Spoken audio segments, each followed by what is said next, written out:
Hey guys, welcome back to the channel. Welcome back to part 3 of my Amityville series overview. Trying to do it in manageable chunks just to make it a little bit more tighter. Don't want the videos to drag on too long.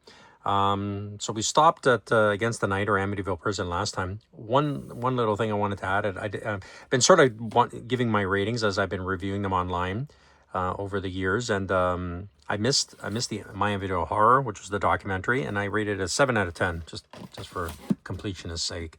So we'll continue on with the Amityville Awakening. So this had this was from 2017, and this one had an interesting, kind of a troubling production. So this tells the story of this girl which moves in with her mother and her brother, who's in some sort of catatonic or vegetative state, and they move into the house, of course, and the brother or the son gets possessed and starts wreaking havoc to those around them. So, and then she goes on and meets up with this the town troublemaker, I guess, and they sort of do an investigation and find out some background and things like that. So this was pretty good, actually. This was not bad. It was a pretty decent movie, especially with these latter ones that were just, they weren't that great at all. I rated a 7 out of 10. It's pretty solid.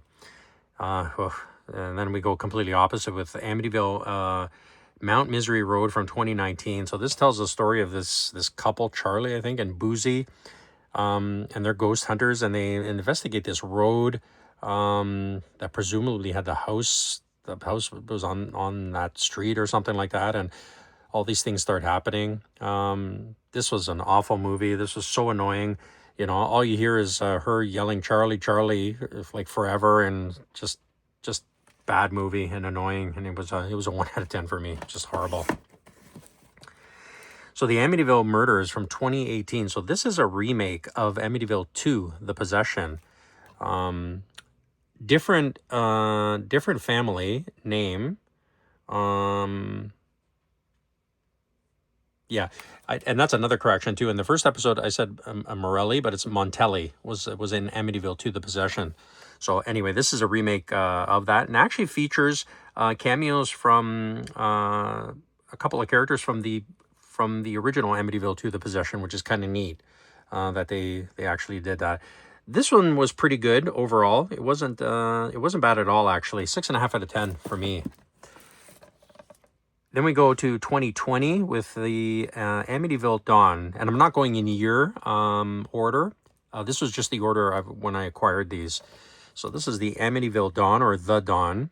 And actually, this one someone pointed out to me. I didn't even know that this was a part of the series, but it tells the story of this girl who features some kind of trauma when she was young, and she wants to she's in a convent to become a nun, and then all these things start happening to her. This was actually pretty good, and actually ties in nicely with the Amityville theme.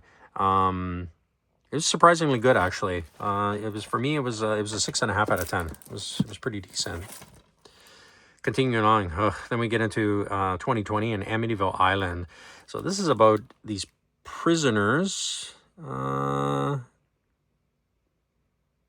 Yeah, it's a woman's prison, and they're doing these generic experiments on the island as well, and people obviously get affected by it. Yeah, this was pretty poor. This was a 1 out of 10 for me. The cover's kind of cool, but the movie's not.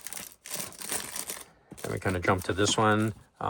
History's Mysteries, History Channel, the Amityville Haunting. So this is a series of, I think, 3 short documentaries about the haunting and things like that, the murders and so forth. These are pretty good, pretty decent. It's a History Channel thing, so they're pretty decent. No rating there. Then we got the Amityville Vibrator. So this was from 2020, and this was horrible.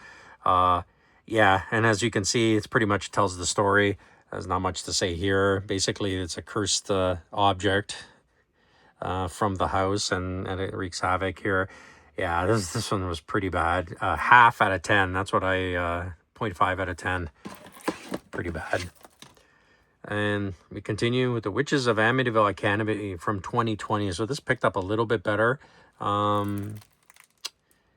I don't even remember this one. So she attempts to resurrect the demon bodice to wreak havoc on the world.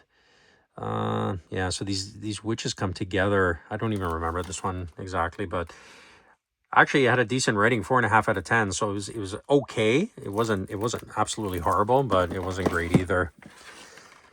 So we have the Amityville Harvest. So this one was from 2020 again. So these people are staying at this house. So they're doing this. They're doing this research on this liquor smuggling history. Yeah, and they meet the owner, who obviously is some kind of vampire or some kind of thing like that. And yeah, and they get caught in the house, and there's no escape at that point. So yeah, this one was interesting, not great. It was a 2 out of 10. Interesting concept, but not a great movie at all. Amityville Poltergeist. This one was from 2021. Yeah, so this guy's doing a house sitting in this house for this lady, and of course all these things happen as a result of that. Yeah, they all kind of blend in together, all these films. Yeah, this one was not great. The cover's awful too. This was 2.5 out of 10 for me. Okay, so we'll stop there. So join us for part 4, and we'll continue on with the rest of the shelf, and we'll go on to another shelf. There's more to come. Take care.